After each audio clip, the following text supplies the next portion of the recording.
देशवासियों नमस्कार। मैं अभी कुछ देर पहले मैं अपने मेरे कुछ गुरुजी लोग हैं, उनकी बातों को मैं सुन रहा था। मैं फिर कभी नाम लूँगा। मैं अभी इतना समझदार नहीं हूँ कि मैं उनका नाम लूँ, है ना। मुझे ऐसा महसूस होगा कि मैं थोड़ा बहुत समझदार हूँ, तो मैं ज़रूर नाम लूँगा। ठीक है। बड़े बड़ी बहुत अच्छी अच्छी बातें वो लोग बता रहे थे। हम्म। जैसे मुझे भी ध्यान आ रहा है कि एक सर ने बताया कि जब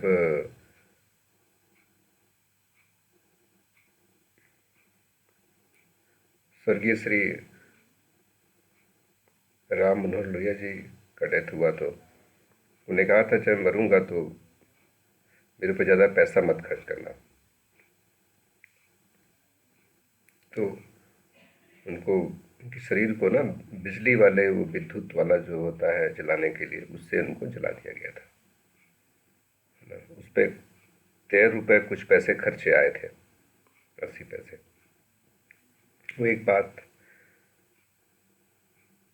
फिर एक और बात साथ साथ में कहूँगा।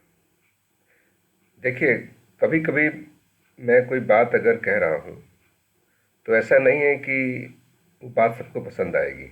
वो कंट्रोवर्सी बन सकती है। और कंट्रोवर्सी जो बनती है, ये पाखंडी लोगों द्वारा बनती है, जो ओशो से चलते थे।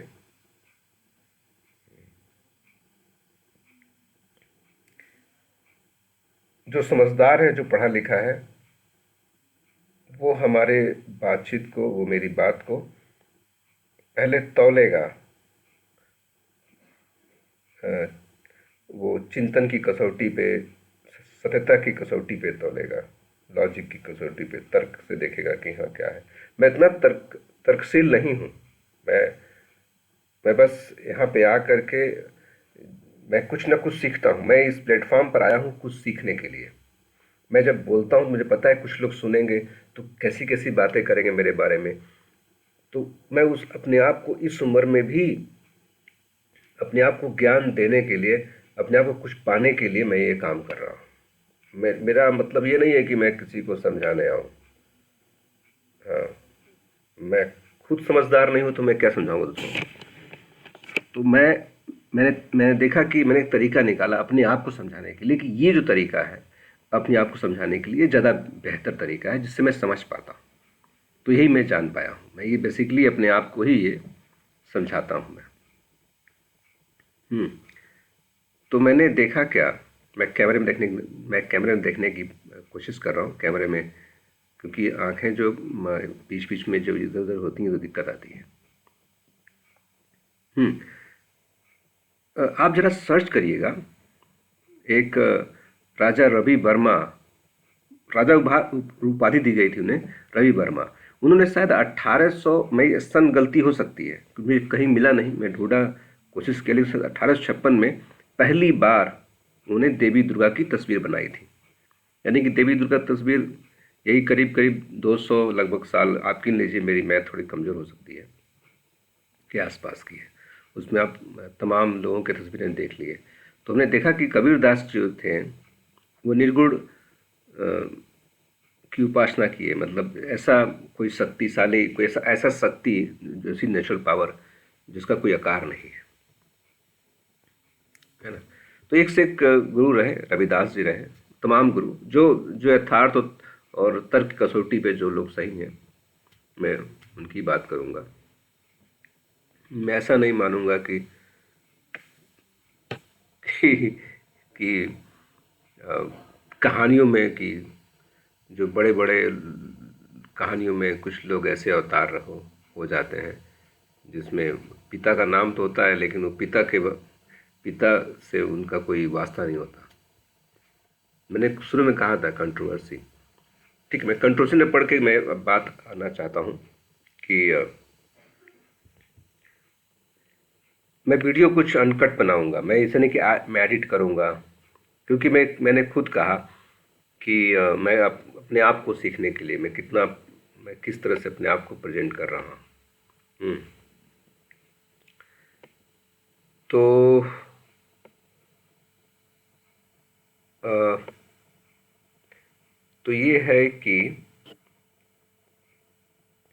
हम्म ओशो ओशो जी, देखिए ओशो जी, देखिए कि अगर उनके ऊपर, अगर उनसे नाराज होकर के, या कह लें उनके किसी विचार से सहमत न होने पर 180 देश या 200 देश उनको बैन कर दिए, वीज़ा नहीं दिए अपने यहाँ वहाँ आने की, तो सोच समझते हैं कि ऐसा इंसान जो कि अ, इतना पावरफुल रहा हो, है ना, अगर 200 देश उनको वीज़ाएं दे रहे हैं अपने यहाँ बुलाने की, तो सोचिए ऐसा क्या है, कोई अपराधी तो है नहीं वो। तो कभी कभी ऐसे भी होता है, क्योंकि उनकी कामना थी, उनका ये मानना था, उनके लॉजिक था, मैं लॉजिक से ऐसे अपने विचार रखे थे। उनका तर्क इतना बढ़िया होता था कि कोई उसका जवाब दे नहीं पाता था, क्योंकि वो भगवान बुद्ध, तथागत बुद्ध, भगवान शब्द मैं कभी कभी वो जुबान पे आ जाता, मैं तथागत बुद्ध की बात कर रहा हूँ। तो वो उस एनलाइटेड पर्सन जो थे उनकी बातें करते थे, तर्क देते थे। उनकी उनकी उनकी जब अंतिम, जो उनकी जब इस दुनिया को छोड़ के जा रहे थे, चले गए, तो उनके भक्तों ने उनके मृत्यु पर खुशी मनाई थी, डांस किया, बाजे बजे थे। ठीक है, ये उनका कहना था कि रोना मत, मेरे मरने पे रोना मत, क्योंकि वो बहुत बड़ा एक किसी भी इंसान के जीवन का सबसे बड़ा अ, वो यात्रा है। और उसमें उसमें क्या होता है कि शरीर बिल्कुल हल्की हो जाती है, और वो आत्मा से परमात्मा का मिलन, आत्मा परमात्मा तो नहीं जानता मैं, सॉरी। हम्म मैंने कहा ना कि मेरे शब्दों में आप खुद ही उलझ जाएंगे, जो हमारा ये वीडियो देखेगा वो खुद ही उलझ जाएगा, मैं बंद करो यार, ये क्या, ये इंसान आकर के बक रहा है। तो आप जा सकते हैं उठ करके, मैं ये अपने लिए बनाता हूँ। अब देखिए कौन रहा है मेरा वीडियो। तो अब बात ये रही मिस्टर आनंद कि ये जो दुनिया है, ये जो संसार है, ये क्लाइमेट की वजह से, जलवायु की वजह से लोग कई कई तरह के उनके शकल होते हैं, कई तरह के रंग होते हैं शरीर के। ठीक है, और देखा जाए तो हर इंसान इस धरती का ही अनाज खा रहा है। धरती की कोई जाति तो है नहीं, धरती ने आम दिया, पीपल के पेड़ दिए, हर तरह के पेड़ दिए, फूल दिया। धरती ने कभी भेदभाव नहीं किया। इस धरती का ही पानी सबने पिया, जानवर भी पीता है, जीव जंतु भी पीते हैं, इंसान ही पीता है। अब थोड़ा सा बातों को मैं करेक्ट नहीं करूंगा, करेक्ट आप कर लीजिएगा, मैं एकदम उड़ रहा हूँ, कहीं कहीं कोई ओर छोर नहीं है, कभी इस पॉइंट से बोला, कभी कुछ और पॉइंट से बोल दिया। अब देखिए, जो आजकल परंपरा चल पड़ी है कि कुछ ऐसे घर भी होते हैं, किसी गरीब के जाइए, आप अच्छे कपड़े पहने हैं तो तुरंत पानी ला के देगा, या संकोच करेगा, पता नहीं साहब पानी पियेंगे नहीं पियेंगे। कुछ ऐसे भी घर हैं बड़े लोगों के, बड़े लोग मतलब कि जो पैसे से बड़े हैं, यहाँ से नहीं, यहाँ से यहाँ से बड़े नहीं। ठीक है, तो सोचिए कि उसे पानी पानी लेंगे, पानी आप लेंगे, उनके घर क्या ऐसा पानी पीना, क्या पानी पीना, सोचिए इस तरह के लोग हैं। आप इसी भारत की धरती पे कुछ लोग थे जो पानी पीना दुश्वार किए हुए थे, कि पानी नहीं पीना है। सोचिए, क्या वो मानव थे? क्या वो इंसानियत उनके दिलों में थी जो इस धरती पे लोगों को पानी पीना दुश्वार किए हुए थे? कुछ लोग बताते हैं कि कुछ ऐसे उस वक्त लोग थे जिनको ये कुछ लोग जो पानी पीने का अधिकार नहीं दिया लोगों ने,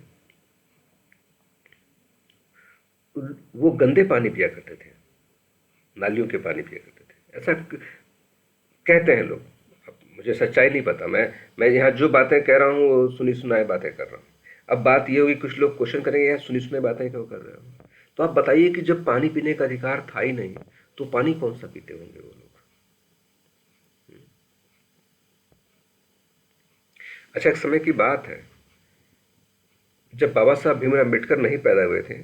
14 अप्रैल 1891 को बाबा साहब भीमराव अम्बेडकर पैदा हुए। इससे पहले इससे पहले शायद उन जातियों को पढ़ने का अधिकार नहीं था। तब अंग्रेज थे हमारे यहाँ, और अंग्रेजों ने कैसा बनाया था इस धरती को, भारत की धरती को, आपको पता होगा। तो शायद 1840 में या 1842 में इस तरह का एक बार कुछ पेपर हुए, एग्ज़ाम हुए,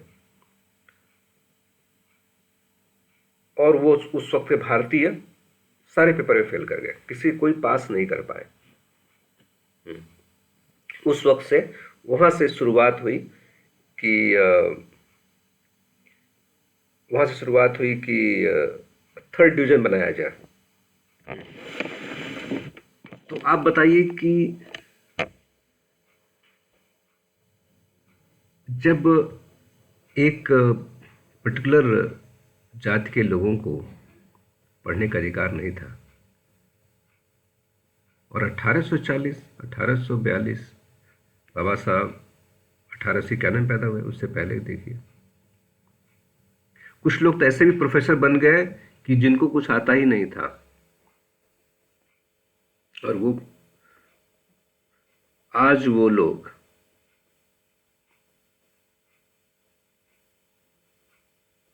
कैसे कह सकते हैं कि अंग्रेजों ने भी तो आरक्षण दिया उन लोगों को? तो क्या दिया? नहीं दिया? दिया।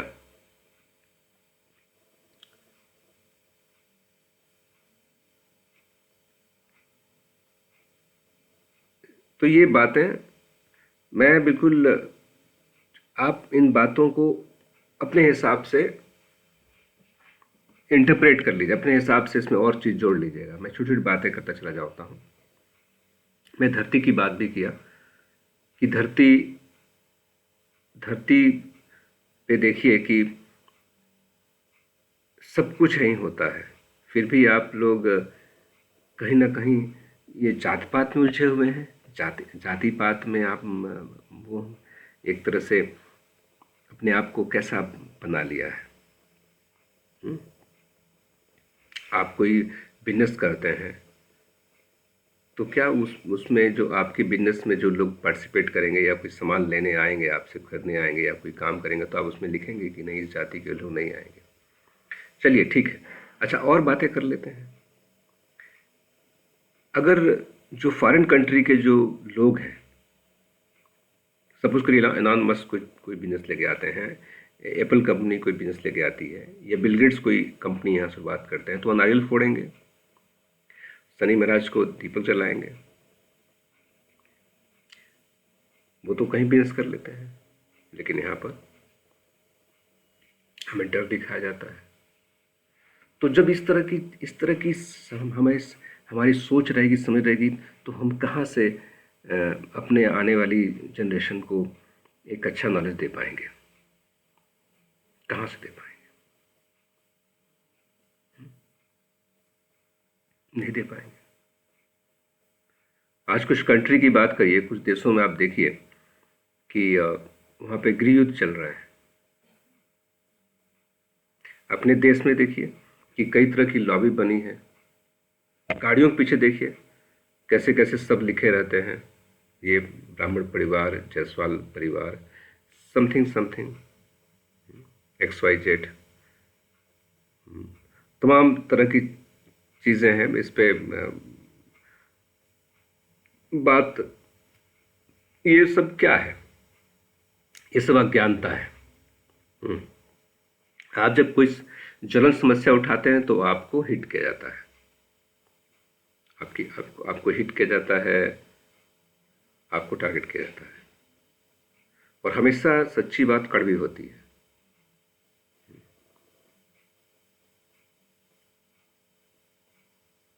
धरती तो हर जगह उपजाऊ है। अच्छा, कुछ और बातें।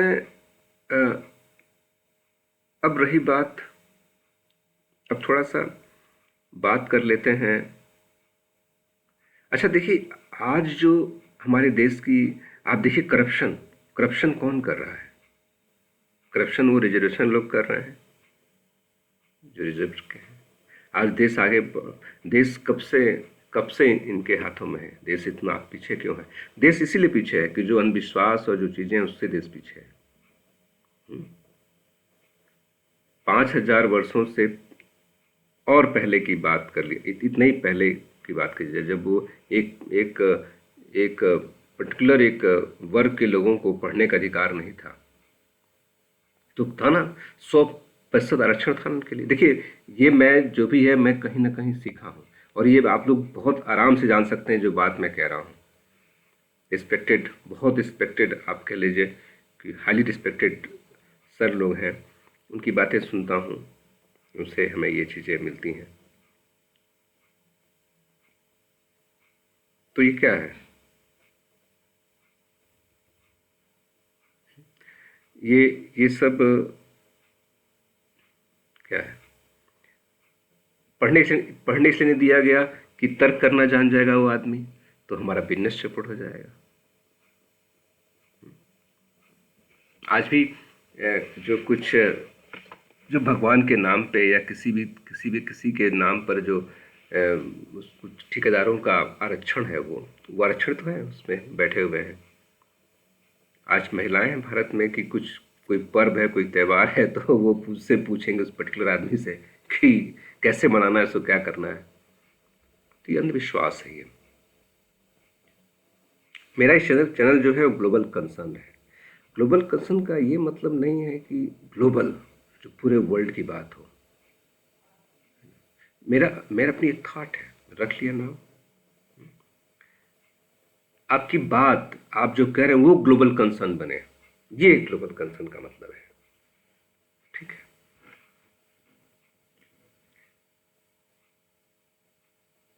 जब कैमरे में देख के बात करनी पड़ती है तो जो जो आपकी प्लानिंग होती है, जो आप बोलना चाहते हैं, वो आपका दिमाग दो तरह से काम करता है। एक तो कैमरे पे देख के ये बात करता है, कैमरे पे आप बिल्कुल, आपका निशाना आप बना रहे, आपकी नज़र जो है, आपकी जो जो आप जहाँ ध्यान केंद्रित कर रहे हैं वो कैमरे पर नहीं रहे। ये रहे।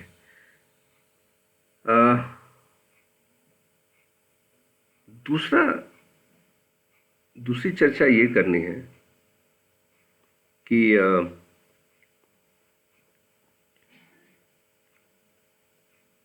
देखिए, सूरज एक है जो हमारे लिए पूरब है। तो पूरब कब हो रहा है कि कहीं पे सूरज क्या हो रहा है, कहीं पर डूब रहा है, और हमारे यहाँ सूरज आ रहा है। हमारे सूरज क्या हो रहा है, आ रहा है।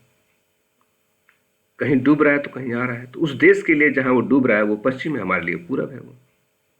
अच्छा, एक बात है, साइंस कहता है कि सूरज कांस्टेंट है, तो हम क्यों कहते हैं कि सूरज उग रहा है, सूरज डूब रहा है? सूरज तो कांस्टेंट है।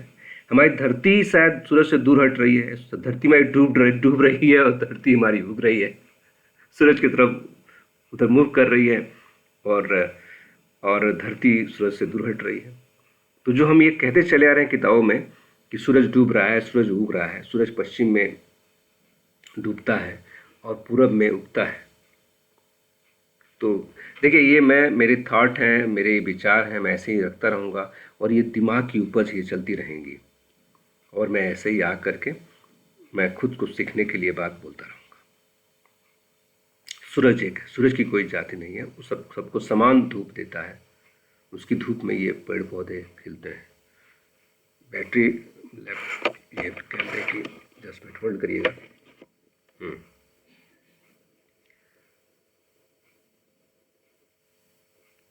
ये सब विचार हैं।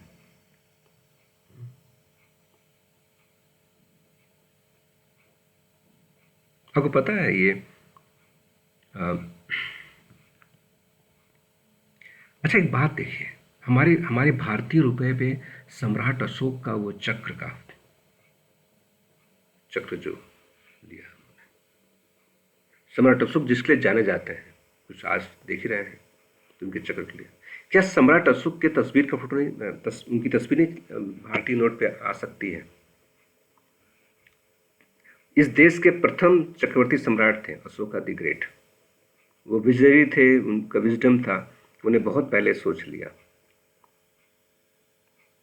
कैसे कैसे देश को चलाना है। अब आप कहेंगे चाणक्य साहब की हर बात नहीं, वो उनका जो फिलॉसफी थी चाणक्य की, वो तो थी, लेकिन उन्हें अपना भी चीज़ कहीं कहीं चाणक्य में कुछ चीज़ों को वो जोड़ते थे, प्लस करते थे। अब आप कहेंगे स्वामी विवेकानंद, रामकृष्ण परमहंस, तो ऐसे अरस्तु, अच्छा आचार्य रजनीश, ओशो, भगवान रजनीश कहते हैं ना। आप देखिए मैं क्या कर रहा हूँ कि बातों को कहीं करके कहीं और जोड़ रहा हूँ, कुछ और कह रहा हूँ। वीडियो अनकट चल रहा है 21 मिनट 22 मिनट का लगभग हो चुका है। आचार्य रजनीश जी थे जो, देखिए उन्होंने बहुत तर्क से सबको किया है, और मैं कहता हूँ कि जिस तरह से तमाम जो धर्म के ठेकेदार हैं रोज सुबह अपनी बातें बताते हैं, उस जगह पे आचार्य रजनीश का नहीं चलना चाहिए, नहीं चल सकता है। भगत सिंह, कोई ऐसी पार्टी बने जो जिसमें भगत सिंह हो, बाबा साहब भी हों, डॉक्टर राममनोहर लोहिया भी हों, तमाम ऐसे, कबीरदास जी हों, रविदास जी हों, ये सब कंबाइन चीज़ों को, जो भी देश के लिए अपनी जान अस्फाकुल्ला, ये देश सभी का है, ये देश कुछ पर्टिकुलर लोगों का नहीं है। किसी नेता को, जैसे मुझे भाषण देना हो, मैं नेता नहीं हूं, मैं अपने आप को, मैं ये बोलूंगा कि भाई अगर मैं सपोज करिए कभी सपने में ही सही, एक थोड़ी देर मान लेता हूँ मैं कोई लीडर हूँ, भाषण दे रहा हूँ, कि मैं अनुरोध करता हूँ, मेरा ये आप सबसे हाथ जोड़ के प्रार्थना है कि जो अपने आप को हिंदू मान रहा है, मुस्लिम मान रहा है, सिख मान रहा है, ईसाई मान रहा है, वो कृपा करके हमारे सभा में न आए, वो यहाँ से चला जाए। जो भारतवासी मान रहा है, जो भारतवासी मान रहा है अपने आप को, वो हमारी सभा में आए, वो मेरी बात सुने। जिसके अंदर ये बात हो कि मैं हिंदू हूँ, मुस्लिम हूँ, सिख हूँ, ईसाई हूँ, वो नहीं आए।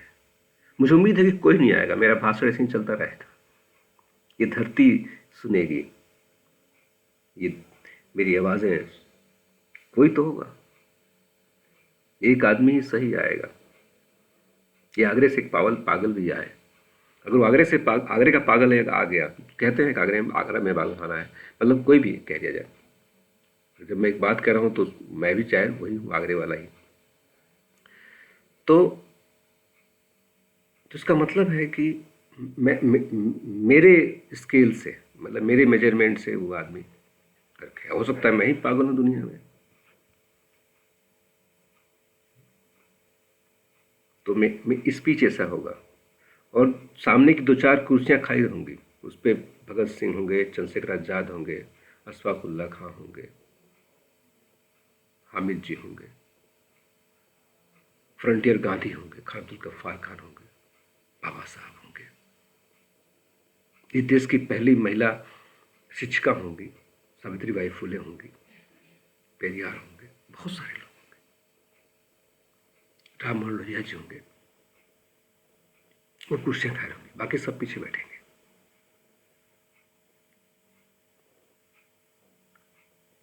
देखिए, ये जो देश चल रहा है, दुनिया का कोई भी देश चल रहा है, वो विचारों से चल रहा है। किसी ना किसी का विचार, किसी ना किसी का विचार से ये दुनिया चल रही है, ठीक है।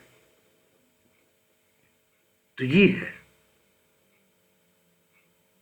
मैं ये वीडियो एज इट इज ऐसे ही अपलोड करूंगा अपने चैनल पे।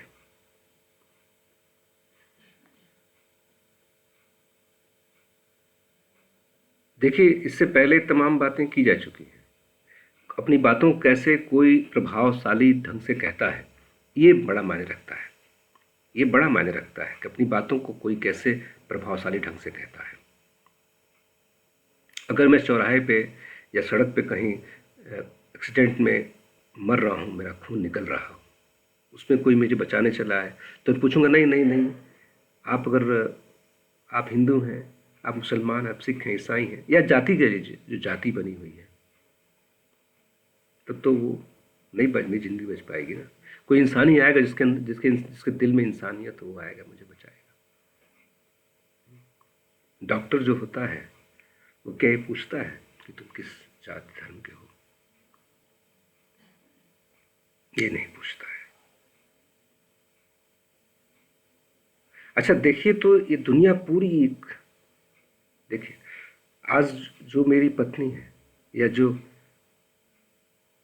मेरी माँ है, ये सब लोगों की पत्नी है, सब लोगों की माँ है। हर इंसान की अपनी माँ है। बिना माँ के कोई यहाँ पे आया नहीं, बिना पत्नी के कोई माँ बना नहीं। सबके भाई बहन हैं। ये दुनिया से चल रही है, तो इस पूरे यूनिवर्स की दुनिया से चल रही है। तो सब लोग एक साथ, सब लोग। फिर इसमें कोई चीज़ जोड़ देना, कोई चीज़ को उसके अनुसार चलना, अपने तर्क से चलना ही ठीक रहेगा, है ना। और देखिए, जो ये पॉलिटिशियन है, जो राजनीतिज्ञ हैं, इनकी कोई गलती नहीं है ना। ये लोग सब अच्छे हैं, सब लोग ये अच्छे हैं कि इधर कोई कमी नहीं है। ये तो जनता हमारी है, ये जनता के वो अभिलाषाओं को पूरा करने में उनको शिकायतें मिलती हैं। वो उनसे जनता के उनसे लोग उनसे सीधे मुंह बात नहीं करते। वो पॉलिटिशियन से, वो राजनीतिज्ञ जो है, राजनेता जो है, वो तो जनता की उम्मीदों पर खरा उतरना चाहते हैं, जो उनको चुन के जो भेजे हैं। तो वो लोग कहाँ से गलती हैं? वो तो जनता की उम्मीदें, जनता के सपनों को पूरा कर रहे हैं ना। तो मैं गलती मानता है। जो वोट दे रहा है, जो उन्हें चुन रहा है, वो ज़्यादा गलत है। आप जो आप मांगेंगे वो मिलेगा आपको। अब देखिए, एक फिल्म आई थी, उस फिल्म का मुझे नाम याद नहीं हो रहा। उसमें एक जो एक्टर थे वो अब नहीं रहे, हमारे बीच नहीं है। इरफान करके नाम था एक्टर का, मुझे पूरा नाम याद नहीं उनका। उसमें एक होम मिनिस्टर होते हैं, गृह मंत्री होते हैं देश के, उनका बेटा को वो किडनैप कर लेते हैं एक्टर, और गृह मंत्री उसको छुड़ाने आते हैं। क्योंकि होता ये है कि ऐसा इसलिए होता है, इसलिए किडनैप करते हैं कि जो इरफान खान साहब हैं, उस फिल्म में, उस मूवी में, उनके बच्चा एक पुल के नीचे दब के तब जाता है, वो नहीं रहता, अपने प्राण त्याग देता है। इसी रिवेंज के चलते वो होम मिनिस्टर के बेटे को अरेस्ट करते हैं। और जब वहाँ पे सब लोग आते हैं तो कुछ सवाल करते हैं।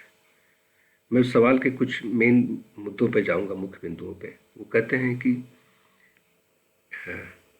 ये जो मैं सुनता हूँ 2000 करोड़, 5000 करोड़, इतने लाख करोड़ का घोटाला क्या एग्जिस्ट करते हैं?